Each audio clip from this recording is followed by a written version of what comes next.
What's up, guys? We're back here again with another episode of the Superchain podcast. We're here with Binji, the head of NFTs at OP Labs. Binji, nobody have not really heard about the title head of NFTs, so how about you give us a little introduction of what being the head of NFTs means? So I'd say NFTs are just always in my head. Like head is an interesting word because it establishes some idea of a hierarchy. I definitely want to just quell that immediately. There is no hierarchy at Optimism in general, right? Like it's like very much. I just happen to be doing NFTs through OP Labs, but it's more of a play on. It's always in here. Oh my goodness, always the ERC 721's always on my head, floating around. So maybe you could share a little bit about what drew you to NFTs in general. Yeah, so I actually got into NFTs pretty randomly, in the sense that I was in crypto. I started out mainly by force. I had some money transfer issues. Nothing happened there. Didn't save anything, of course. And then got into it through trading, and then forgot about it. Got back in through the philosophy element, and was like very much researching DAOs and stuff. And I was on this random Discord once. It was actually I forget exactly what the Discord was called, but it was one of these like earlier collab land, I think, actually, because I was trying to experiment something there. And I stumbled on like, hey, whoa, I just minted this NFT, and I was really curious. So I started going in and like exploring. I minted some random stuff, like nothing that amounted to anything at the end. But I was interested in how people were getting into this world where they were complete strangers. They would do one thing online together and instantly just actually have this community. And I think that's one of the more interesting parts about NFTs of like, how is it's a community organizer in a way, under the umbrella of like the specific collection that people may mint.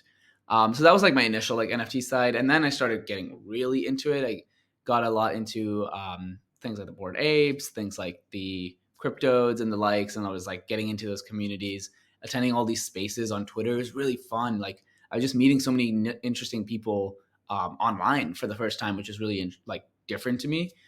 Previous times when I met strangers online, it was very much just essentially like I'm here because I have this specific goal, and then I find a community with that specific goal. Whereas minting is like, oh, we all minted this NFT, and now we're in this community, and now we're friends. And I think that was pretty interesting as a general way to grow your social network by participating in something online in a very similar way to how you may go and play a sport in a public park and then make a friend.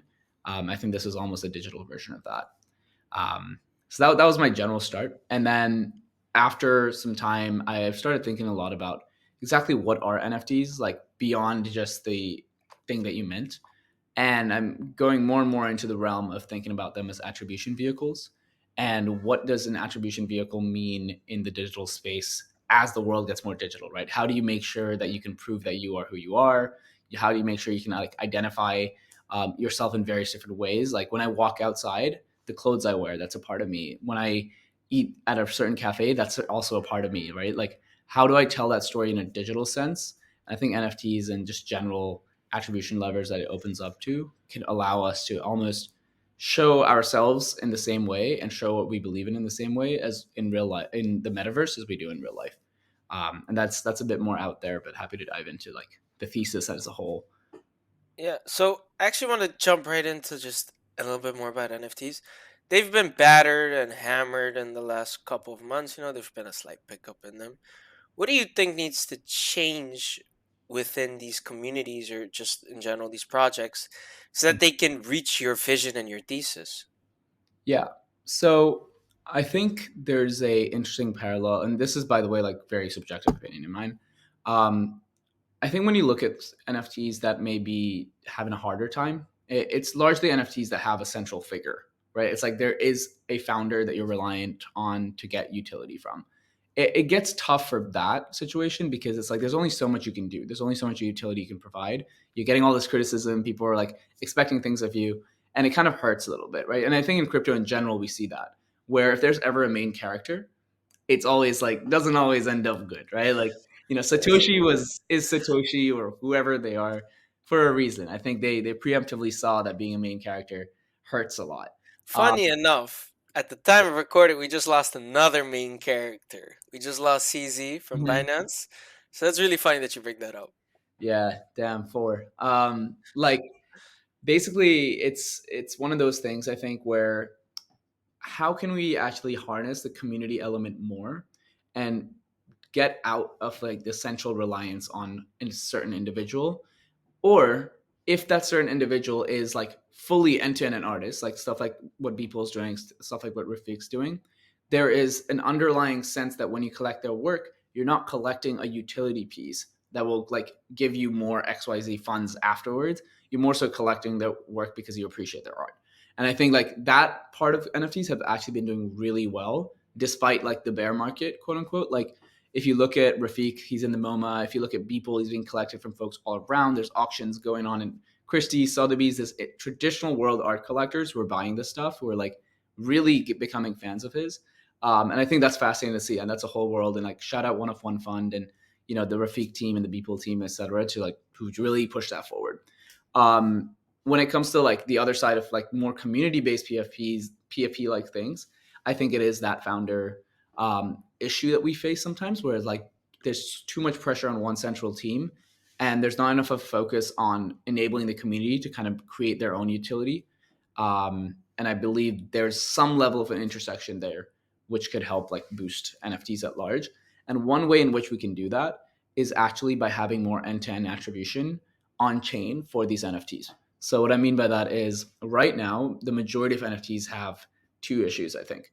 One is there's still an over reliance on like the one JPEG. You mint that, right? That's one thing. This so that's your only on-chain action is you either mint it here or you trade it here. That's it right now in many cases. So that's one. The second issue is everyone goes to Discord. It's like, okay, I mint this NFT. I'm on chain now. That's cool. And now I'm on Discord and I'm doing this Discord thing.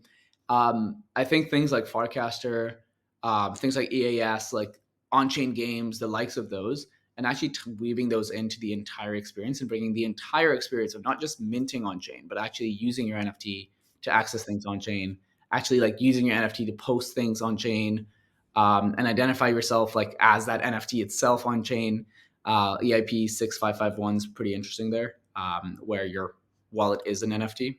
So I think there's interesting things there that are growing, and hopefully we get more of this stuff on chain. So users stay on chain and discover more things, and kind of communities can foster at a broader level than having to rely on a Discord. Okay. We love the art. We love the art is probably the second biggest campaign I've seen out of Optimism, next to Retrospective Funding 3. I feel like you played a really big part in We Love the Art. What does We Love the Art mean, and what do you hope to see from it? And what do you hope the end vision, and what is the end vision for We Love the Art? Yeah. So first, I want to give shout outs. Like, this is not a one person or one team thing. Honestly, it's like kind of a huge like collaborative approach. We love the art is basically a coordination attempt on how can we get everyone in this NFT space to come together under one umbrella term that we all believe in, that we all believe is how it started, why it started, and how it'll go on into the future, right? And that term is artists. The whole space has been a little hurt in many ways, obviously crazy bear market and whatnot. But there's creators here, right? There's like actual humans behind these numbers. There's actual people who pour in their heart, like their kind of their soul on this digital canvas and share it with the world. And creating a realm of within the Superchain is this is a place you can go where we are fully here for the artist. These are all the partners across this Superchain network that are all coming together. These are all the judges from across the NFT space, outside the NFT space too. We're all coming together as a stance to say, hey, this is completely for you. This is for artists to enjoy, for them to participate in, for them to get exposure through. And that's essentially what We Love the Art is. Like, it's a massive coordination attempt in order to get this message out together across a suite of partners, a suite of judges, and a suite of protocols. What it is like on a more like general level, I'd say, is one, it's an onboarder. One of the things with the NFT space that has been hurtful for it is essentially the reputation that people have in the real world about what NFTs are. Had a lot of hit pieces on a lot of media. This is like, and this is different because this is an on-chain art contest. It's a general art contest that happens to be on chain. there's a 1 million OP prize pool. 184 winners are going to get prizes up to 50K to 1K OP. And on top of that, there's four categories. There's AI art, there's generative art, there's one of ones, and there's music. And anyone, because L2s have made it so easy for people to go on chain, because the partners in this have made it so easy. For example, Sound.xyz has gasless minting. You literally create your put an email address in and you mint. Like no money required, nothing required, right? It's just really instant. That stuff's great for everyday people to see something like this and be like, oh wait, I make music. Oh, I can just upload my thing on this crypto thing and then I can submit it and I can potentially win 50K OP. Like that's so cool, right? That's an onboarder. And then the next thing is how do we nurture these people once they get in? I was just looking at the dashboard and it looks like 1,200 first time creators have deployed an OP mainnet through this program. And that to me is like the most gratifying thing where it's like, how can we use this message when we all come together under a bigger umbrella where it's not about trading incentives or my volume versus your volume or floor price or whatever, but it's just like we all come together to put up this united stance to the rest of the world being like, hey, this is crypto art. We do fun stuff here. Like we will keep doing fun stuff here and we'll reward artists, will not be extractive, we'll attribute artists through the blockchain. And there's also a retro PGF section so artists can learn about retro PGF and hopefully see that as a way that they can continue creating their work without having a fear of over monetizing or losing or polluting their work in the pursuit of monetizing. So um, that's essentially what Love the Art is. Yeah, I think We Love the Art is probably one of the best campaigns when it comes to NFTs, because I think you guys have really removed that whole financialization and trading, and so nothing about the money of NFTs. People always like, oh, my NFTs worth 200 ETH. I think We Love the Art has completely removed that, and it's all about, like you said, bringing a united stance in front and showing that art with NFTs and on crypto is actually fun and cool. So hats off to you guys and what you guys have built there. What role and vision do you see that NFTs can play in like the super chain ecosystem? Because Yeah, that's the that's end goal with Optimism, super chain. What do you think yeah. NFTs can do in all that? All right, I got to rub my hands to this one. You got to interrupt me halfway. Like I almost stopped talking. But all right, so umbrella term, right? What are NFTs? Like what is that thing? What exactly is it on a technical level? It's an attribution to a certain wallet of something that you claimed, right? You mint something, you're claiming it, you're almost like in a way it's almost a social proof that you own something. And it's a visible social proof of that. Some people call CryptoPunks digital Lamborghinis. Perhaps they are, right? Like I think helpful to think about NFTs broadly, like they are attribution engines for you to attribute something about yourself to the rest of the world. Um, what does that mean on a different scale? So, generally, if we think about attribution, how do you attribute that you are a part of a community while you own an NFT that symbolizes that? How do you attribute that you are a part of, like, a loyal brand member of an airline? Well, you have a loyalty point system, right? On the Web2 side, you kind of, maybe I fly a lot. I have airline miles on American Airlines or I don't know, like Ryanair or something. Um, those are ways that I attribute loyalty. The issue with the Ryanair thing, though, is it's closed. It's in a closed box. So only Ryanair knows how many miles I have in Ryanair. American Airlines does not know that. What we can head into with this like open kind of open wall, open garden attribution system that blockchains provide is now American Airlines can know how many Ryanair points I have and essentially try to get me a better deal. Right now, you create a very interesting marketplace where, like, because these loyalty points in Web2 can be interoperable, these like essentially NFTs, right, in a way, can be interoperable. It can allow for customers to have better experiences by creating a more open, vibrant marketplace across brands.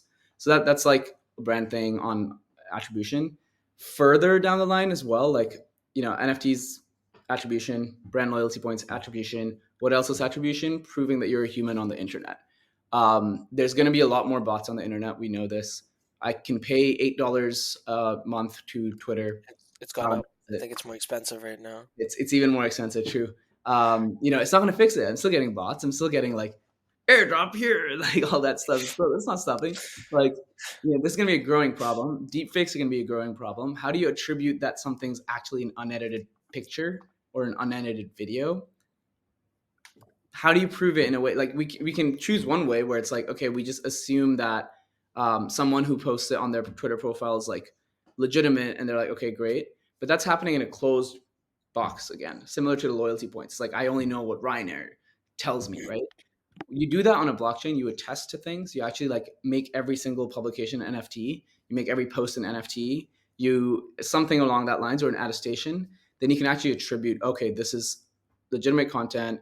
Maybe it even starts at the hardware level. When I click a picture, it's recorded on the blockchain that I clicked that picture. That picture is attributed to like that specific transaction, I guess, on the chain. And then now when I post that on Farcaster or something, people know, okay, this is unedited. This is straight out of the box. That I think is going to be very, very important technology for the rest of the world over the next couple of years, especially as this other bot and deepfake crisis increases.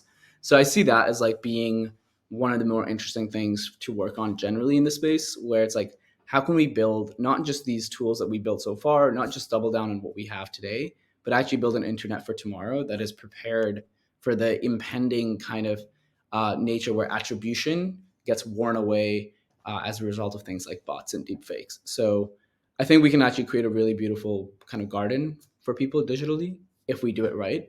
That's probably what I'm most excited about.